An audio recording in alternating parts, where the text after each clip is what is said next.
अनुभव किया जा सकता है। दर्द का क्या किया जा सकता है? दर्द का केवल अनुभव किया जा सकता है, और अनुभव भी वही करेगा जिसको दर्द है, दूसरा तो नहीं करेगा ना। दर्द आपको है तो अनुभव आप करेंगे कि हम करेंगे? जिसे दर्द है वही दर्द का अनुभव कर सकता है। अर्थात जो भक्ति करेगा वही परमात्मा का अनुभव कर सकता है, जो भक्ति नहीं करेगा वो भगवान का अनुभव कैसे कर सकेगा? तो भगवान है तो सही, पर जैसे दर्द है पर दिखता नहीं। बताओ, दर्द क्या दिखाई पड़ता है मेरी मां? दर्द होता तो है पर दिखता नहीं है। ईश्वर भी है, दिखता नहीं। ये दिखाने का सब्जेक्ट नहीं है ना, ये तो अनुभव का सब्जेक्ट है। अनुभव है। अच्छा ये बताओ, मां बेटे से प्यार करती है कि नहीं? हां या ना? जोर से।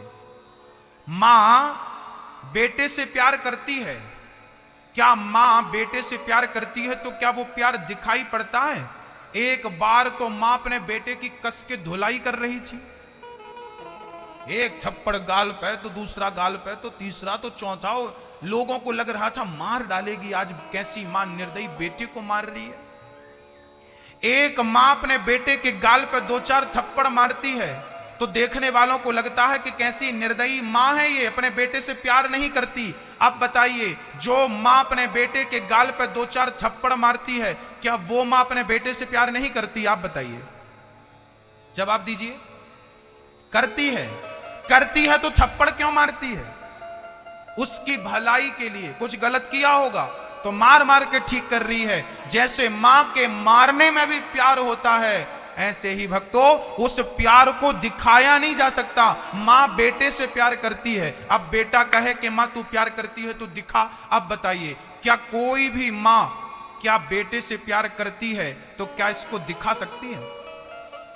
क्या प्यार को दिखाया जा सकता है? कैसे दिखाया जाए? बोलो मेरी मां। क्या प्यार को दिखाया जा सकता है? आप अपने भाई से प्यार करते हैं, क्या वो प्यार दिखाया जा सकता है? आप अपनी बहन से प्यार करते हैं, क्या वो प्यार दिखाया जा सकता है? नहीं। प्यार होता तो है पर दिखाया नहीं जा सकता। ऐसे ही भगवान होता तो है, उसे दिखाया नहीं जा सकता। प्यार तो अनुभव का विषय है, ऐसे ईश्वर अनुभव का विषय है सो है। इसमें देखने दिखाने की बात नहीं है।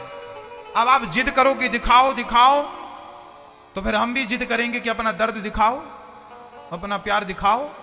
ना आप दिखा सकते ना हम दिखा सकते, क्योंकि कुछ चीजें दिखाने और देखने की नहीं होती, कुछ चीजें अनुभव की होती हैं। बस अनुभव किए जाओ किए जाओ। हवा होती है, दिखाई नहीं पड़ती, हवा भी एक अनुभव है, ईश्वर भी एक अनुभव है। क्या आश्चर्य है। हिरण्यकश्यप ने उठाकर खंबे पर जो प्रहार किया, खंबा टूट गया, नरसिंह भगवान प्रकट हो गए। हिरण्यकश्यप ने गोद पर, हिरण्यकश्यप को नरसिंह भगवान ने गोद पे लिया और अपने नख से छाती विदीर्ण कर दी। हिरण्यकश्यप का उद्धार हो गया। उसने वरदान मांगा था, ना दिन को मरू ना रात को। भगवान बोले संध्या का समय अब तो मरेगा। बोले ना अस्त्र से मरू ना शस्त्र से। भगवान बोले ये नाखून हमने फैशन में नहीं बढ़ाए, तुझे मारने के लिए बढ़ाए, अब तो मरेगा। बोले ब्रह्मा के बनाए 12 महीने में किसी महीने में नहीं मरूं। भगवान बोले ये 13वां महीना पुरुषोत्तम महीना चल रहा, अब तो मरेगा। हर प्रश्न का उत्तर भगवान देते गए। हिरण्यकश्यप की छाती विदीर्ण हो गई, प्राण निकल गए। भक्त प्रहलाद ने भगवान की स्तुति करी, भगवान ने आनंद दिया। जाओ प्रहलाद, तुम्हारी जब तक ये सृष्टि रहेगी तब तक लोग तुम्हारी गाथा गा गा करके अपने चित्त को, अपने मन को और अपनी वाणी को शुद्ध करते रहेंगे। तुम्हारे नाम के बल पर लोगों का चित्त, मन और वाणी शुद्ध हो जाएगी। ये प्रहलाद के नाम का बल है। जो भगवान का नाम जपता है, जो भगवान को प्राप्त कर लेता है, फिर उसे किसी को पाने की इच्छा नहीं रह जाती मेरी मां। इसलिए उसके लिए भी थोड़ा सा समय निकालो, जिसने समय निकाल के आपको बना दिया है। एक बार भगवान ने हाथी को बचाने हरि का अवतार धारण किया। हाथी का पांव मगर ने पकड़ लिया था। तब हाथी ने पुकारा, प्रभु मेरी रक्षा करो। ये भगवान कैसे हैं? भगवान केवल इंसानों की नहीं सुनता मेरी मां, पशु पक्षियों की भी सुनता। किस किस की सुनता है? पशु पक्षियों की। भगवान सबकी सुनते हैं। भगवान बहुत प्यार करते हैं, सबसे प्यार करते हैं, किसी से ज्यादा किसी से कम नहीं, बस प्यार करते हैं। आज मैं आपको बताऊं कि जैसे मंदिर में भगवान रहते हैं ना, ऐसे वृंदावन में एक वृद्धाश्रम है, जिस वृद्धाश्रम में बूढ़ी बूढ़ी माएं रहती हैं। और वो माएं कौन है? बोले वो हम सबके भगवान है। वही तो भगवान है। चलते फिरते भगवान उन्हीं को बोलते हैं भक्तों। मां कौन है बताइए? मां आपकी हो या मेरी हो, मां भगवान होती है कि नहीं? बस ये बताओ, बोलो मेरी मां भगवान होती है कि नहीं? अच्छा, यदि किसी बेटे ने, लापरवाह बेटे ने यदि अपनी मां को घर से निकाल दिया है, नालायक बेटे ने घर से निकाल दिया, तो क्या हमें उन माओं का सहारा नहीं बन जाना चाहिए? क्या हमें उन माओं की करुण पुकार नहीं सुन लेनी चाहिए? क्या हमें उन माओं को गले नहीं लगा लेना चाहिए? बोलो मेरी मां।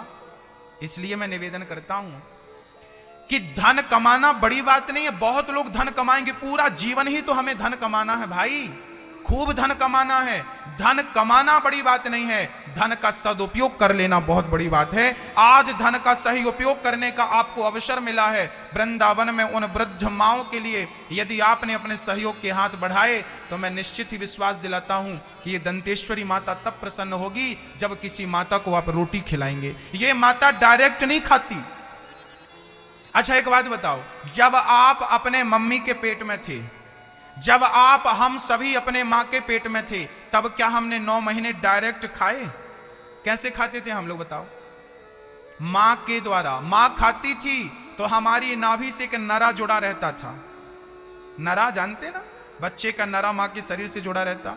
मां खाती थी तो बच्चे के पेट में अपने आप चला जाता था। जैसे मां का खाया पिया बच्चे के पेट में अपने आप चला जाता है, ऐसे ये बूढ़ी माएं जब खाएंगी तो दंतेश्वरी माता के पेट में अपने आप चला जाएगा। वो मां खाएगी तो ये मां, इसका पेट भर जाएगा।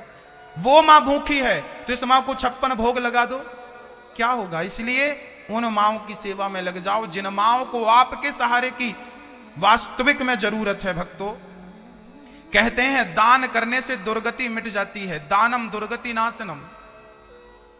एक राजा था। उस राजा ने अपने गुरुजी से कहा, गुरुजी मैं ही राजा क्यों बना? जिस दिन मैं पैदा हुआ उस दिन बहुत सारे बच्चे पैदा हुए, पर राजा मैं ही क्यों बना और बच्चे राजा क्यों नहीं बन गए? तब गुरुजी ने कहा कि कोई जंगल में एक संत बैठे हैं, वो तेरे प्रश्न का उत्तर देंगे। राजा आगे गया तो एक संत जी अंगार खा रहे थे। अंगार जलता हुआ, जैसे ही मुंह पे जाए मुंह जल जाए, अंगार नीचे गिर जाए। बाबा जी का पूरा शरीर जल चुका था। राजा ने कहा महाराज रोटी खाओ, अंगार क्यों खाते हो? राजा बोला रोटी खाओ। बाबा जी बोले चुपचाप, मैं जो खा रहा हूं सो खाने दो, मुझे ज्ञान मत दो। राजा ने कहा तो ये बताइए महाराज कि मैं राजा क्यों बना? और भी बच्चे मेरे टाइम पे पैदा हुए, वो राजा क्यों नहीं बने? तब संत ने कहा आगे जंगल में एक संत बैठे हैं, वो तुझे बताएंगे। आगे गया राजा तो वहां एक संत जी बैठे थे, वो अपना मांस नोच नोच के खा रहे थे, खुद का मांस। राजा ने कहा महाराज रोटी खाओ, मांस क्यों खाते हो? आप साधु आदमी है। साधु ने कहा कि मैं जो कर रहा हूं करने दे, तू ये बता यहां क्यों आया है? राजा ने कहा बस ये बताओ कि मैं राजा क्यों बना? संत ने कहा फलाने गांव में एक बच्चा पैदा होने वाला है, वो बताएगा कि आप राजा क्यों बने। आगे गए तो एक बच्चा पैदा हुआ, राजा ने गोद में लिया, बोला भाई तुम बताओ कि राजा क्यों बना मैं? तब उस नन्हे से नवजात बच्चे ने कहा राजा साहब, वो राजा जो अंगार खा रहे थे, वो राजा जो अपना मांस खा रहे थे, और एक मैं और एक आप, हम चारों भाई थे पिछले जन्म में सगे। जंगल में हम लोग रास्ता भटक गए थे, 15 दिन से हम लोग भूखे थे। एक दिन हमें गांव में भंडारा में बढ़िया पूड़ी सब्जी और खीर मिल गई, हम लोग लेकर आए, नदी के किनारे पत्तल बिछाकर बैठे। हम चारों खाने वाले थे कि गरीब आदमी आया, कहने लगा भैया हमें रोटी दे दो, रोटी दे दो, रोटी। तो बड़े भाई साहब ने बोल दिया क्यों, हम तुझे खिला देंगे तो क्या हम अंगार खाएंगे? तो आज वो अंगार ही खा रहे हैं, उनकी बुद्धि ऐसी हो गई, अंगार खा रहे हैं। दूसरे भाई साहब से कहा भाई हमें भोजन दे दो, बड़ी भूख लगी। दूसरे ने कहा हम तुझे भोजन दे देंगे तो क्या हम मांस खाएंगे अपना? आज वो अपना मांस खा रहे। हमसे बोला कि भाई हमें भोजन दे दो, तो हमने कह दिया कि हम तुझे भोजन दे देंगे तो हम मर नहीं जाएंगे, आज हम पैदा हुए हैं बस मर जाएंगे। और आपसे भोजन मांगा तो आपने कह दिया कि ये लो, आपने अपनी थाली का आधा हिस्सा किया, आपने उसे पेट भर भोजन कराया, फिर भी उसका पेट नहीं भरा तो आपने अपनी पूरी थाली उसे पकड़ा दी। पिछले जन्म में आपने किसी को पेट भर भोजन कराया था, उसी का पुण्य आपको यह मिला कि इस जन्म में भगवान ने आपको राजा बना करके भेजा है, किसी चीज की कमी नहीं।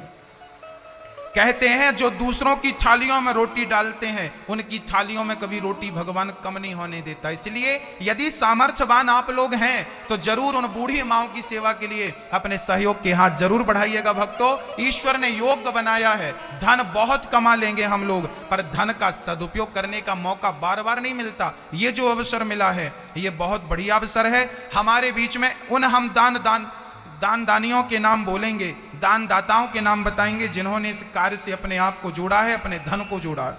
श्री पद्मा जी नांग, आप एक माँ को गोद ले रही हैं, सुंदर तालियां बजाएं। आप किसी माँ को 21,000 रुपए देकर जीवन भर के लिए उनकी बेटी उनका बेटा बन सकते हैं। आप मंच पे आए। श्री सुनीता जी शर्मा, आप भी मंच पे आए। एक माँ को आपने गोद लिया, सुंदर तालियां बजाएं। श्री प्रतिभा यादव जी, श्री राजकुमार यादव जी, आपने भी एक माँ को गोद लिया, सुंदर तालियां इन दान दाताओं के लिए बजाएं। श्री प्रफुल्ल यादव, श्री पुत्र रवि चंद्र यादव जी, आपने एक माँ को गोद लिया है। श्री संग्राम सिंह ठाकुर जी, श्री CL लीकम जी, श्री आदि शक्ति ज्योति महिला मंडल दंतेवाड़ा से आपने भी मिलकर एक माँ को गोद लिया है। श्री फणेंद्र जी पटेल, आपने भी एक माँ को गोद लिया है। सुंदर तालियां इन दान वीरों के लिए जिन्होंने अपने धन से किसी बूढ़ी माँ का सहारा बन करके किसी माँ को भोजन दिया, किसी माँ की उंगली थामी और किसी माँ को वांग, फिर दीर्घबाहु, फिर रघु, फिर अज उनके पुत्र हुए हैं दशरथ जी। दशरथ जी का बुढ़ापा आ गया, कोई संतान नहीं थी। दशरथ जी की कितनी पत्नियां थी मेरी मां? 3। कौन कौन?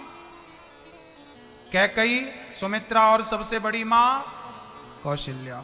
4 बच्चे हुए दशरथ जी के, तीनों रानियों के गर्भ से। राम लक्ष्मण भरत शत्रुघ्न। राम लक्ष्मण को बचपन में ही ले गए। श्री विश्वामित्र जी यज्ञ पूरा कराया, सीता स्वयंवर किया और राम जी को वनवास भेजने की तैयारी। अच्छा, राम को वनवास कितने दिनों के लिए भेजा गया था बताइए? राम को कितने वर्षों के लिए वनवास? 12 साल। कौन बोल रहा है? हाँ, 14 साल का वनवास। राम को 14 साल का ही वनवास क्यों मिला था? 15 साल का क्यों नहीं मिला? अच्छा, राम जी भगवान थे या नहीं ये बताओ? थे कि नहीं? अच्छा, राम में ऐसी क्या खास बात थी जिससे वो भगवान बन गए? राम को भगवान क्यों कहा जाता है ये बताओ? उनके पास भगवान जैसा क्या था बताइए? क्या था? यदि राम भगवान थे, बन गए, तो आप क्यों नहीं बन सकते भगवान? आप में और उनमें क्या अंतर है? अंतर बता दूं मैं? मैया जी, ओ पंचायती मैया, हो गई पंचायत? अब सुन लो मेरी मां। राम भगवान क्यों थे? क्या हम कभी राम बन सकते हैं? यदि बन सकते हैं तो उसमें क्या क्या खूबियां होनी चाहिए वो समझिए। मैया जी, राम वही है जो अपने मां बाप की आज्ञा का पालन। मां बाप ने कहा बेटा तुम्हें 14 साल के लिए वनवास जाना है, बिना प्रश्न किए। कोई बेटा यह भी तो पूछ सकता था ना कि मेरी गलती क्या है, मुझे वनवास क्यों भेज रहे हैं आप? आपके पिताजी आपसे कहें कि तू घर से निकल जा, तो आप एक बार पूछेंगे ना कि पिताजी मेरी गलती क्या है, मेरा अपराध क्या है? पर धन्य थे राम के पिता ने कह दिया कि वनवास जाना है, तो बिना प्रश्न खड़ा किए पिता की आज्ञा को शिरोधार्य कर लिया, मान लिया। राम का यही गुण उन्हें भगवान बनाता है। राम का यही गुण उन्हें क्या बनाता है? क्या बनाता मेरी मां? दूसरा, राम भगवान है, इसका दूसरा सबूत देता हूं। राम भगवान है, पिता की आज्ञा, मां की आज्ञा मानकर वनवास जाना। दूसरी बात, रास्ते में माता शबरी मिली। कौन मिली? माता शबरी कौन थी? भीलों की बेटी थी। कोल भील जानते हैं ना, ये दंतेवाड़ा भी माता शबरी की भूमि है। दंतेवाड़ा में भी माता शबरी का परिवार रहता है। कोल भील, जंगल के वो भील आदिवासी जिनके हाथ का कोई पानी नहीं पीता, आज राम ने छुआछूत की जो दीवार दुनिया ने खड़ी कर रखी थी, उस छुआछूत की दीवार को मिटाई है भगवान श्री राम ने, मिटाकर शबरी के जूठे बेर खाए हैं। जब चुनाव होता है तो नेता लोग भी आपके घर आते होंगे, पर राम तो चुनाव नहीं जीतना चाहते थे ना, वो तो इलेक्शन में खड़े नहीं थे ना। राम ने कोई स्वार्थ से शबरी के बेर नहीं खाए कि शबरी हमें वोट देगी। राम को तो शबरी की वोट चाहिए भी नहीं थी ना। राम तो केवल जो छुआछूत की ऊंच नीच की जो दीवार थी, उस दीवार को तोड़ा के नहीं। यदि हमारे राम छुआछूत नहीं मानते थे, ऊंच नीच नहीं मानते थे, तो हम कौन होते हैं ये छुआछूत की दीवार खड़ी करने वाले। ऊंच नीच की दीवार राम ने तोड़ दी थी। मेरे भाई मेरी बहनों, आप भी ऊंच नीच की जात पात की दीवार तोड़ देना, हम सब एक हैं। अच्छा बताइए, हमारी समाज में 4 विभाग हैं, ब्राह्मण, क्षत्रिय, वैश्य और शूद्र। क्या क्या बोलो एक बार? ब्राह्मण, क्षत्रिय, वैश्य और शूद्र। अच्छा ये बताइए, इन चारों के पिता कौन हैं? बोलो। ब्राह्मण, क्षत्रिय, वैश्य, शूद्र, इन चारों का पिता कौन है? इन चारों के पिता है भगवान नारायण। हम सबका बाप एक ही है, हम सबका बाप एक ही है। ब्राह्मणों से, वेद का मंत्र बोल रहा हूं, ब्राह्मणों से मुखमासीद बाहु राजन्य कृता ऊरु तदस जद वैश्य पदव्यांगुं शूद्रो अजायत। वेद कहता है कि भगवान के मुख से ब्राह्मण का जन्म हुआ। कहां से? ब्राह्मण का जन्म कहां से हुआ? मुख से। क्षत्रिय का जन्म कहां से हुआ? भुजाओं से। वैश्य का जन्म कहां हुआ? पेट से। और शूद्र का जन्म कहां से हुआ? पांव से, चरण से। एक ही पिता के मुख से ब्राह्मण, भुजाओं से क्षत्रिय, उदर से, पेट से वैश्य और पांव से शूद्र, तो एक ही बाप हुआ कि नहीं? हम एक ही बाप की संतान हैं। अच्छा ये बताओ, आपका मुंह ना हो तो हाथ भी हो, पेट भी हो, पांव भी हो, तो आप अच्छे लगेंगे? तो आपका मुंह भी हो, भुजाएं भी हो, आपका पेट ना हो तो, आपका पांव ना हो तो, शरीर में बताइए, मुख, हाथ, पेट और पांव, इन चारों में से सबसे ज्यादा जरूरत किसकी होती है ये बताओ? आपके मुंह की जरूरत ज्यादा है कि आपके हाथ की जरूरत ज्यादा है कि आपके पेट की जरूरत ज्यादा है कि आपके पांव की? जल्दी बोलो। सारे अंगों में सबसे ज्यादा जरूरत किसकी है? बोलो, किसकी? चारों की। इनमें से कोई ज्यादा नहीं है और कोई कम नहीं। यदि हमारे पांव ना हो तो तुम चल कैसे पाओगे? पेट ना हो, पचाओगे कैसे? हाथ ना हो तो क्या कर लोगे? मुंह ना हो तो हम सभी के चारों चीजें जरूरी हैं। इसलिए ब्राह्मण भी जरूरी है, वैश्य भी जरूरी है, क्षत्रिय भी जरूरी है और शूद्र भी जरूरी है। चारों भाई भाई हो, आपस में लड़ो मत, तुम एक बाप की संतान हो। ये छुआछूत की ऊंच नीच की जो दीवार खड़ी कर रखी है ना, ये ना जाने किसने दीवार खड़ी कर दी, मुझे नहीं पता, पर तुम समझदार हो तो इसे गिरा दो। भगवान राम ने भी छुआछूत की दीवार को मिटाना चाहा है और शबरी के बेर खाए हैं। शबरी भी भीलों की बेटी थी, आदिवासियों की बेटी थी, आज की भाषा में कहें तो दलित की बेटी थी शबरी माता। उस शबरी के घर जाकर राम ने गले लगाया शबरी को, और माता शबरी को बेर खाकर मां शब्द से संबोधित किया। राम ने शबरी को क्या कहा? मां, ये मेरी मां है। वाह, ये भगवान, यही राम का गुण उन्हें भगवान बनाता है। ऊंच नीच नहीं, छुआछूत नहीं। इसलिए हम सब एक रहेंगे। हम लोग आपस में लड़ते हैं ना, तो हमारी लड़ाई का फायदा दूसरे उठाते हैं। अंग्रेज लोग आए, उन्होंने नारा दिया फूट डालो शासन करो, उन्होंने हमें लड़ाया, हम लड़ते रहे और वो फूट का फायदा उठाते रहे। आज भी दंतेवाड़ा क्षेत्र में, आज भी दंतेवाड़ा हो, यहां के 2-4 जिला हैं, यहां पर आज भी आदिवासी भाइयों का धर्म परिवर्तन कराया जाता है ईसाइयों के द्वारा, धड़ल्ले से कराया जाता है। आप यदि संगठित नहीं रहोगे ना, तो आपके संगठित ना होने का फायदा ये ईसाई लोग उठाएंगे। हिंदुओं को ये ईसाई बना रहे हैं। अब विचार करो, हिंदू क्या है?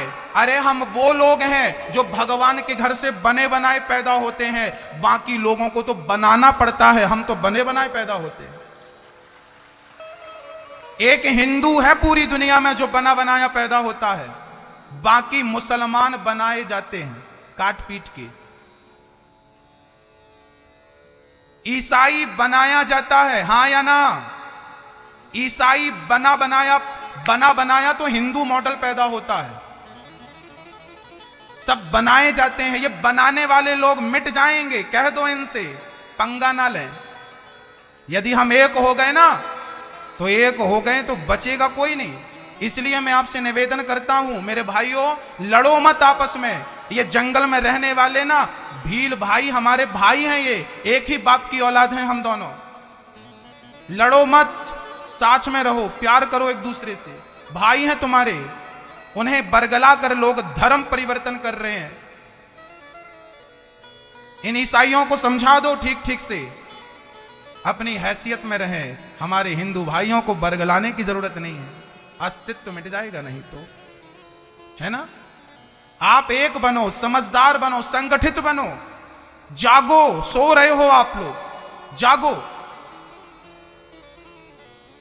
जागिए, अपने आप को पहचानिए आप कौन हैं। धरा ये जिस पर घूम रही, हम उसी केंद्र के बिंदु हैं। गर्व से कहो हम हिंदू हैं, हम हिंदू हैं, हम हिंदू हैं। गर्व होना चाहिए हमें। हमारे दलित भाइयों को जो जंगल में घूम रहे, उनको शिक्षा दीजिए। उन्हें अच्छी शिक्षा की जरूरत है, अच्छी शिक्षा दीजिए, अच्छा संग दीजिए, अच्छे सत्संग में लाइए। हमारे बीच में स्वामी जी महाराज, मैं आपको मंच में सादर आमंत्रित करना चाहता हूं। स्वामी जी आप मंच पे आइए। ये हमारे स्वामी जी रोज कथा पे आ रहे हैं। ये गरीब दलित बच्चों को अपने आश्रम में रखते हैं, उन्हें पढ़ाते हैं, उन्हें कपड़े पहनाते हैं, उनको भोजन कराते हैं। ये सेवा करते हैं। इनका एक छोटा सा वृद्धाश्रम, ये वृद्ध माओं की सेवा भी करते हैं। इनका मैं सम्मान करना चाहूंगा। ये स्वयं दलित के बेटे हैं, दलित भाई। ये भी जंगल में रहते थे, कोल भील के सुपुत्र हैं, और आज ही अपने परिवार के अपनों की आवाज सुनते हैं और अपनों को बचाते हैं, अपनों को समझाते हैं। ये इनके लिए सुंदर तालियां। इन्होंने बहुत सारे हिंदुओं को धर्म परिवर्तन होने से बचाया है, बहुत हिंदुओं को, आदिवासी भाइयों को बचाया है। इन्होंने बहुत सारे आदिवासी बच्चों को, मैं इनकी पाठशाला गया था कल, इनने बहुत सारे बच्चों को गोद लेकर उनको पढ़ाया लिखाया। आज इनके पढ़े बच्चे IAS IPS बड़े बड़े पदों पर हैं। इनके बच्चे ऐसा धर्म का काम करते हैं। इसलिए मैं सारे भाइयों से निवेदन करूंगा कि आप जहां हैं, हिंदू हैं, अपने आप को पहचानिए। आप कम नहीं है, आपका धर्म कम नहीं है। आपने अपने धर्म की परिभाषाओं को जाना नहीं, समझा नहीं। सुंदर तालियां स्वामी जी, आपको धन्यवाद। ऐसे महान मूर्तियों के कारण धर्म बचा हुआ है। इन्होंने बहुत सारे आदिवासी भाइयों को शराब पीने से रोका है, मांस खाने से रोका है। ना तो ये मांस खाने देते हैं, ना तो ये शराब पीने देते हैं। हजारों भाइयों को उन्होंने सवार दिया है। अच्छे लोगों की संगत में रहिए, हाँ, अच्छी बातें करिए, अच्छे लोगों के संग में रहिए, हाँ, आदर करिए अच्छे लोगों का, सेवा का भाव बनाइए, हाँ जी। और मेरी मां, मेरे भाइयों, पैसों के लोभ में धर्म ना बदलो मेरे भाई। हां, हम लोग बिकने वाले ना बने, कम से कम अपने स्वाभिमान को तो मत बेचो। कोई हमें 10 करोड़ रुपया दे दे, 10 करोड़ छोड़ो 10 अरब रुपए दे दे, और हमसे कहे कि अनिरुद्धाचार्य तुम अपना धर्म परिवर्तन कर लो, पूरी दुनिया की दौलत हमें कोई दे दे, तो हम हिंदू हैं, हिंदू रहेंगे और हिंदू ही मरेंगे। हम क्यों धर्म परिवर्तन करें? हमारे धर्म में कमी क्या है? सत्यवादियों का धर्म हिंदू धर्म है। ये वो भारत है जिस भारत में बड़े बड़े दिग्गज, महाराणा प्रताप जैसे महादिग्गज मर गए, घास की रोटी खा ली। चंद्रगुप्त मौर्य, पृथ्वीराज चौहान, ऐसे महादिग्गज मर गए, पर दुश्मनों के सामने धर्म परिवर्तन नहीं किया। आंख फोड़ दी थी मुगलों ने पृथ्वीराज चौहान की, आंख फोड़ दी थी, गरम सरिया डाल दिया था आंख में, इतना कष्ट दिया, फिर भी उन्होंने धर्म नहीं बदला अपना। सिकंदर आया हिंदुस्तान के लोगों को मुसलमान बनाने के लिए, नहीं बन सके। कितना हुकूमत अंग्रेजों ने किया, कितनी हुकूमत हमारे देश में मुगलों ने की, पर हमारा अस्तित्व तब भी था, आज भी है और आगे भी रहेगा। हमारे अस्तित्व को कौन मिटाएगा? हम राम की संतान हैं, हम ईश्वर की संतान हैं, हमें कौन मिटाएगा? ये विश्व गुरु रहा है भारत। यहां पहले सब पढ़े लिखे, माता शबरी जंगल में रहा करती थी, वो पढ़ी लिखी थी। दुर्गा मैया के कितने हाथ होते हैं? 8 हाथ होते हैं। किस पे बैठती है? शेर पर बैठती है। मानो दुर्गा मैया कहती है कि तुम चारों जिस दिन एक हो जाओगे ना, ब्राह्मण क्षत्रिय वैश्य शूद्र चारों के मिलाओ तो 8 हाथ होते हैं। जब तुम चारों एक हो जाओगे उस दिन तुम शेर की सवारी कर लोगे। दुर्गा मैया शेर पर बैठी है। तुम चारों एक हो तो जाओ। अमेरिका भी तुमसे थर थर कांपेगा, चाइना भी तुमसे थर थर कांपेगा। वो इसलिए हमें आंख दिखा रहे हैं क्योंकि हम आपस में लड़ते हैं। यदि हम आपस में लड़ बैठेंगे तो देश को कौन संभालेगा? कोई भी बाहर वाला अपने घर से हमें निकालेगा। दीवानों जरा होश करो, मेरे देश प्रेमियों, आपस में प्रेम करो। देश प्रेमियों आपस में प्रेम करो, लड़ो मत, प्यार मोहब्बत से रहो। चारों एक हैं, ब्राह्मण क्षत्रिय वैश्य शूद्र चारों एक हैं। एक ही रहना, टूट मत जाना। जो तुम्हारे भाई तुमसे बिछड़ गए हैं उनको गले लगाओ, उनको अपना बनाओ। अपने परिवार के लिए सब जीते होंगे, अपने वतन के लिए जीकर दिखाओ, अपने देश के लिए जीकर दिखाओ। यही देश प्यार है। जब तुम उन दलित भाइयों को गले लगाओगे, जंगल में रहने वाले भाइयों को अपना बनाओगे, उनसे प्रेम करोगे, मोहब्बत करोगे, उनके दर्द को समझोगे, उनकी आह उनकी पुकार सुनोगे। भगवान राम भी इस दंडकारण्य में आए। दंडकारण्य है, इस दंडकारण्य में राम जी भी आए थे और कोल भीलों को राम ने भी गले लगाया था। ये वही निषाद राज को राम ने गले लगाया था। निषाद का नाम सुना आपने? रामचरितमानस में निषाद का नाम है। माता शबरी और निषाद ये दोनों भीलों के लोग थे। इन भीलों को, जंगली भीलों को, कोल भीलों को राम ने गले लगाया और संदेश दिया आने वाले भारत को कि यदि मैं इन्हें गले लगाता हूं तो तुम भी इन्हें गले लगाना। इनसे नफरत ना करना, इनसे घृणा ना करना, इनसे द्वेष ना करना, इन्हें अपने से छोटा ना समझना। ये तुम्हारे भाई है। एकता का पाठ पढ़ो, समाज को बांटो मत, संगठित बनो। नेताओं के चक्कर में मत आया करो। कोई नेता ने लड़ा दिया, लड़ गए ना। हम भाईचारा से रहें, किसी के कहने से लड़ाई ना करें, आपस में एक बनो। भक्तों, भगवान श्री राम माता जंगल गए, 14 साल के लिए वनवास गए। केवट से नाव मांगी, केवट की नाव पर बैठे हैं, पार लग गए। केवट कहता है राम जी, राम जी ने उतराई दी। केवट तुमने हमें पार लगाया है, अब उतराई ले लो। केवट ने कहा सरकार आप मेरे घाट आए हैं, मैंने आपको पार लगाया है। जब मैं मर करके आपके घाट आऊं तो मुझे भवसागर से आप पार लगा देना, यही मेरी उतराई है। नाच मोहे और कुछ ना उतराई चाहूं, मोको और कुछ उतराई ना चाहिए। राम जी आगे चले हैं। पंचवटी चित्रकूट से पंचवटी की ओर, चित्रकूट में भरत जी मिलने आए। भाई भाई का प्रेम कैसा होता है रामचरितमानस पढ़ोगे तो समझोगे। भाई भाई प्रेम से रहो, झगड़ा ना करो। हां, प्रेम से रहो।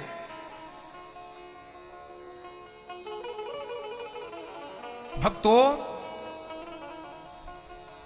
भगवान आगे चले हैं भरत से मिलकर। पंचवटी में रावण सीता को चुरा कर ले गया, जटायु के पंख काट दिए। आहा, जटायु के पंख काट दिए रावण ने। जटायु नीचे गिर गया। किसी ने कहा जटायु अभी तक पंख थे तेरे तो तू राम के पास जा सकता था, अब तो पंख नहीं है, अब तू राम के पास कैसे जाएगा? जटायु ने कहा जब पंख थे तो जिम्मेदारी मेरी थी राम के पास जाने की, अब तो पंख नहीं है, अब तो जिम्मेदारी राम की है मेरे पास आने की। और वो जिम्मेदारी राम ने खूबी निभाई, खूबी निभाई। आहा, वो जिम्मेदारी राम ने निभाई। धन्य है राम, धन्य है राम। और राम ने वो जिम्मेदारी निभाई। आगे चले, आगे चले। शबरी माता को ज्ञान दिया, नवधा भक्ति सुनाई, सुग्रीव से मित्रता करी। माता शबरी का अंतिम संस्कार राम ने किया। खुद के बाप, खुद के पिता मर गए, राम ने अंतिम संस्कार नहीं किया। माता शबरी का अंतिम संस्कार राम ने किया। सोचिए, ये भगवान है। राम जी आगे बढ़े, सुग्रीव से मित्रता, बाली को मार गिराया। आगे लंका, हनुमान जी लंका जला कर आए, सीता, और उसके बाद बड़े प्रेम से सेतु का निर्माण हुआ। राम जी ने रावण को, मेघनाथ को, कुंभकर्ण को, लक्ष्मण जी ने मेघनाथ आदि दैत्यों को मारा। लंका का राजा विभीषण को बनाया। राम जी साकुशल वापस आए। राम जी का राज्य तिलक गुरु वशिष्ठ ने किया। बोलिए राजा रामचंद्र भगवान की। राम कथा भागवत में छोटी सी है, इसलिए दास ने आपको छोटी सी निवेदित की। आप ध्यान से सुने, उसके लिए धन्यवाद। एक बात और सुना दूं, 14 तारीख को, आज कौन सी तारीख है? आज कौन सी तारीख है? 12 है ना? परसों 14, परसों ना, परसों, हाँ परसों गुरु मंत्र दिया जाएगा। परसों सुबह 10 बजे गुरु मंत्र दिया जाएगा इसी जगह पर। इसलिए आप लोग परसों गुरु मंत्र लें। और जो 15 तारीख की कथा है ना, नरसों, जो 15 तारीख की कथा है, वो कथा मैया जी 15 तारीख को कथा दंतेवाड़ा में पूरी हो जाएगी। उसके बाद 16 तारीख से नागपुर के आगे होशंगाबाद रोड में, वहां पर शुक तवा है, वहां पर कथा चालू होगी। मतलब हमें लंबी यात्रा करनी है, तो आखिरी दिन की कथा हम चाह रहे हैं कि आप सुबह 10 बजे आ जाएं, 10 से 1 बजे तक कथा कर लें। तो क्या आप एक दिन सपोर्ट करेंगे हमारा समय से आकर? लंबी यात्रा है, इसलिए आप आखिरी दिन की कथा जल्दी आके सुन लें। आखिरी दिन मतलब 15 तारीख को कितने बजे आएंगे आप लोग? सुबह 10 बजे। उसके बाद 3 घंटे की तो बात है, फिर आप जाके अपना भोजन प्रसादी जल्दी कर लेना, जाके भी भोजन प्रसादी कर सकते हैं। तो आखिरी दिन आप लोग हमारा सहयोग करेंगे कि नहीं? कौन कौन आएगा टाइम से आखिरी दिन? अच्छा, आप लोग अपने पड़ोसियों से कह रहे हैं कि नहीं कथा पे आने का? ये कथा टीवी पे चल रही है, सबको बताइए, पड़ोसियों से कहिए कि वो भी लोग कथा पे आए। कहेंगे ना मेरी माँ? अपने पड़ोसियों को कहिएगा, कल की कथा जरूर सुनिएगा। और परसों की कथा पति पत्नी जोड़े से सुनना। परसों की कथा जोड़े से सुनेंगे तो कभी आपके घर झगड़ा नहीं होगा, पति पत्नी का गारंटी हमारी। कल की कथा जरूर सुनिए, परसों की बहुत जरूर सुनिए, और नरसों की तो नौजवान भाई बहन को सुनाइए। उस दिन की कथा बच्चों के काम की रहेगी, सबको सुनने को रहेगी, पर बच्चों के लिए विशेष उस दिन चमन प्राश रहेगा ज्ञान का।